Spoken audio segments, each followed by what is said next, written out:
The Sigma BF is a unique camera starting from its name. As you probably know, BF stands for Beautiful Foolishness, and while the beautiful part is easy to understand, although it's 100% subjective, the foolish part needs some explanation. And I want to start listing all the things that this camera does not have. And buckle up, because the list is pretty long. This camera has no viewfinder, no mechanical shutter, no stabilization, no hot shoe, no card slot, no customizable buttons, no grip, no Bluetooth or Wi-Fi, no ports except for this USB-C that you see on the side here, and basically no battery life because the battery goes down super fast. And yet, despite lacking all those things, it's a pretty competent picture-taking tool.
Welcome back, this is Luca, and today I want to talk to you about one of the most unique cameras on the market today. A camera that is at the same time a stylistic experiment, a full experiment, a luxury item, and a competent camera all at once.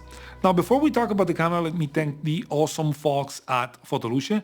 It is my local dealer here in Catania. They also are in Palermo, but they ship at least in all Italy. I don't know if they ship in Europe. You may want to check the link down below, because they lent me this camera for my recent trip in Budapest, and it's thanks to them that I can bring this content to the channel. This means this content is not sponsored. Sigma doesn't know that I exist, and the camera will go back as soon as I'm done with recording this whole thing.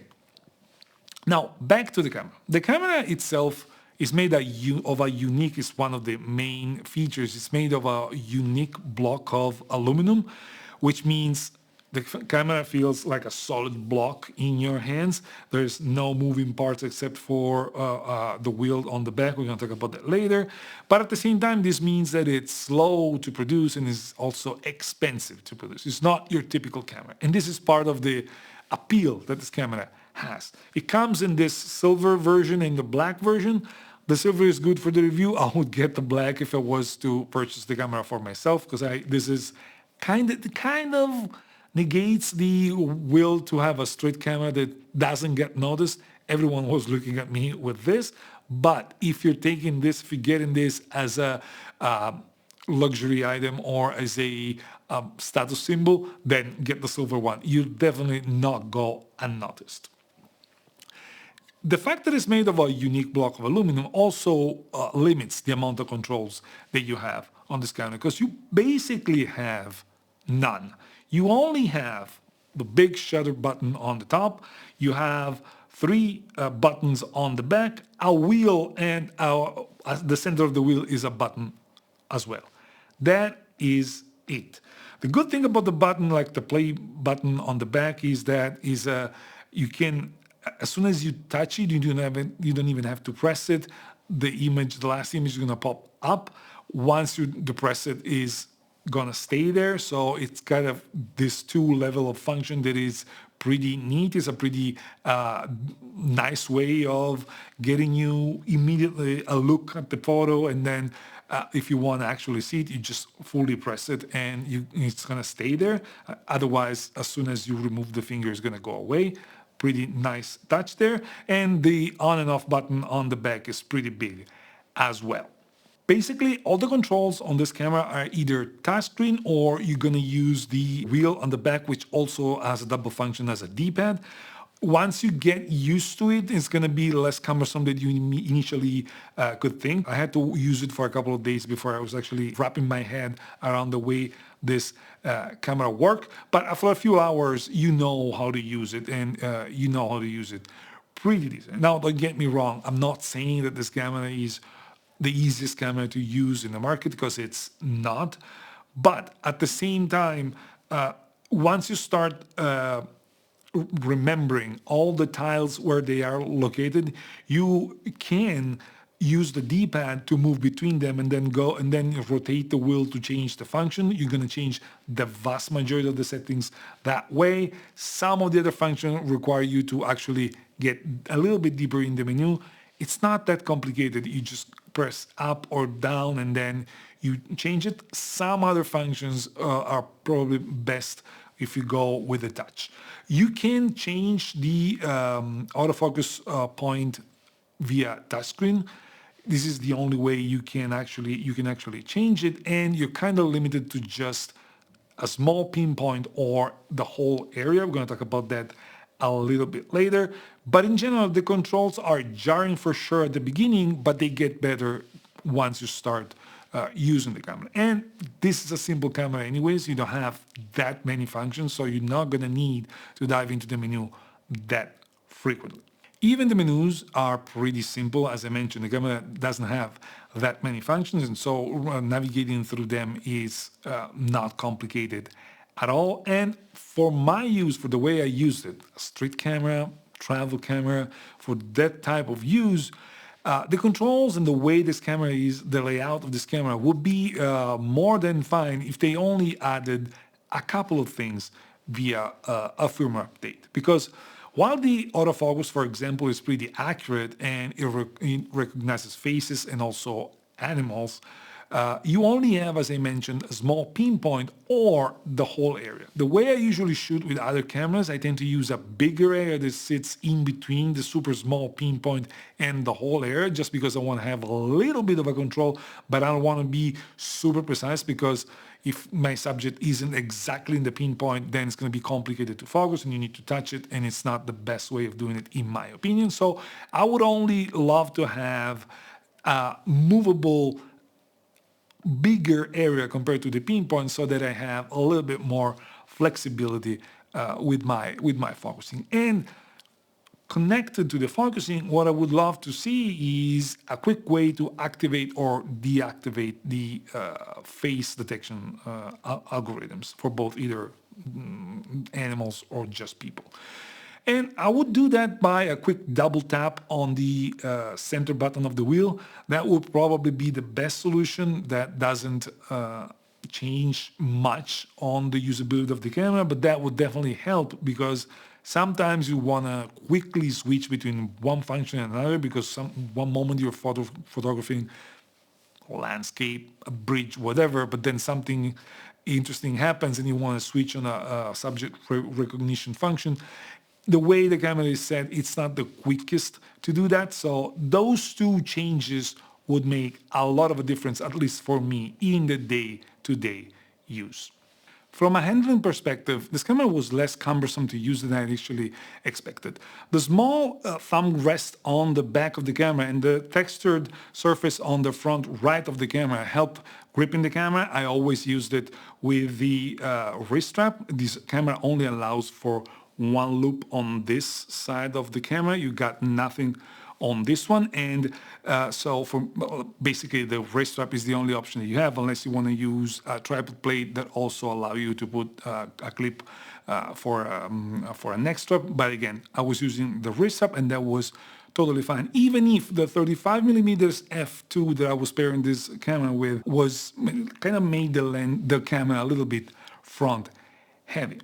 And while speaking of usability, usability isn't just the ergonomics, isn't just the buttons, isn't just the menus, isn't just the functions. It's the fact that the camera may or may not get in the way of you using it every day. And in my opinion, the biggest issue that I found with this camera is the lack of a mechanical shutter. Now, I understand why making a mechanical shutter in such a complex machine piece of aluminum could be complicated, but since the sensor readout isn't that fast, I found myself with skewed lines even for normal scenes. Like I was shooting a tram, not a Shinkansen train, and all the tram lines were completely skewed despite the tram or the subway being pretty slow because it was decelerating or accelerating from being still. So that is a huge limitation, even more than the lack of a stabilization, because this camera is not stabilized either. Also, the lack of mechanical shutter makes it complicated when there's artificial light, because the flickering may compromise the way your shot looks like. And I had a situation where I was shooting a subject and the typical flickering gets you a darker line. That dark line ended up on the face of my subject. I could reshoot the scene, so no harm in that specific case, but that is something that when it comes to usability, you need to take in consideration, because it may affect the way you shoot a lot of the time. The lack of a removable storage media is not a big problem. It's got a pretty big, sizable, like 230, 235 gigabytes internal memory, so you don't have to worry about that at all. And this is not the camera that does not require redundant recording, so you just gotta offload the pictures through the USB-C. The thing is, this camera doesn't have a Bluetooth, so you can only use, or Wi-Fi, and so you can only use a USB-C to offload your photos. That is a little bit of a bummer, because you would like to share immediately, and the only way you can do it is via USB-C. You don't have a wireless way of doing it. From an image quality standpoint, let me say the lens, the 35mm f2, is a spectacular lens, although for the way this camera is, I believe Sigma should focus on making a couple of pancake lenses to go with this camera. It would go a long way in helping the handling. But lenses aside, we know what to expect from this sensor. This sensor has been around for quite a while, and we know that it's a pretty good sensor. It's got a pretty good image quality, very good colors, very good depth, very good high ISO performance, which, looking at the back of the screen, could sound a little bit worse than it actually is while looking at your RAWs. And speaking of RAWs, this camera comes with a lot of preset JPEG stuff like teal and orange, calm, rich colors, monochromatic ones, and stuff like that. Those are nice for some specific uses, but I found that they're a little bit overcooked, and they may become a little bit over specific, like too specific, too scene dependent to be actually relied upon. So I ended up relying on the RAWs and not the JPEGs, which is something that I like to do a lot, especially when I'm shooting this type of cameras. I must admit that the monochromatic JPEG settings, once I dialed the way I wanted the shadows and the highlights, ended up being very good, and I liked it a lot. And while editing the RAWs, I was having a blast. The files are incredible, are really good, and as long as you're not having any skewed lines or any flickering ruining your photos, you can get a lot out of this camera. The situation with the JPEGs isn't helped a lot by the automatic white balance, because the white balance isn't good at all. Like, I couldn't trust it, and so I ended up saying, you know what, okay, I'm gonna rely on the RAWs all the time. I'm gonna try to make it decent, but I'm not gonna rely on anything JPEG with this camera, especially because of the unreliable automatic white balance. Last but not least, the battery life was abysmal. I couldn't, the camera would drain battery even looking at it. I had to recharge the camera with a power bank every 2-3 hours. The camera was going down enough that I needed to recharge it. That is kind of unacceptable for a modern camera. I understand the small battery, I understand the stylistic choices, but it should have been lasting a lot longer. That is, basically, you cannot use just one battery. You either have 3 or 4 batteries for a day of shooting, or you recharge it constantly the moment you're not shooting. Kind of a bummer. It kind of ruins the experience, just because if the battery goes down, you cannot use it at all. So all in all, I definitely like shooting this camera. I definitely like using this camera, but I believe this is not a camera for everyone. The vast majority of people, I believe, would be better off buying other solutions, just because the limitation that this camera poses may be too much for the people that could be interested in something like this. Because besides the firmware modification that I mentioned at the beginning of the video, the lack of a mechanical shutter and the lack of a stabilization kind of limit the way you can use this camera. And while the lack of a stabilization could be compensated with a stabilized lens or with a tripod or shooting a little bit differently, the lack of mechanical shutter may be a big thing. This could be solved by installing, for a new version of this camera, a partially stacked sensor like that of the Nikon Z6 III or the Panasonic S1 II. That would solve a lot of the issues that this camera had, at least in my opinion. And considering how slow the sensor reading is, and considering it doesn't have a mechanical shutter, the lack of a hot shoe on this camera is kind of acceptable. But if they make a more usable version, that version needs to have a way to activate a flash, because flash photography is coming back and it's part of the fun for some.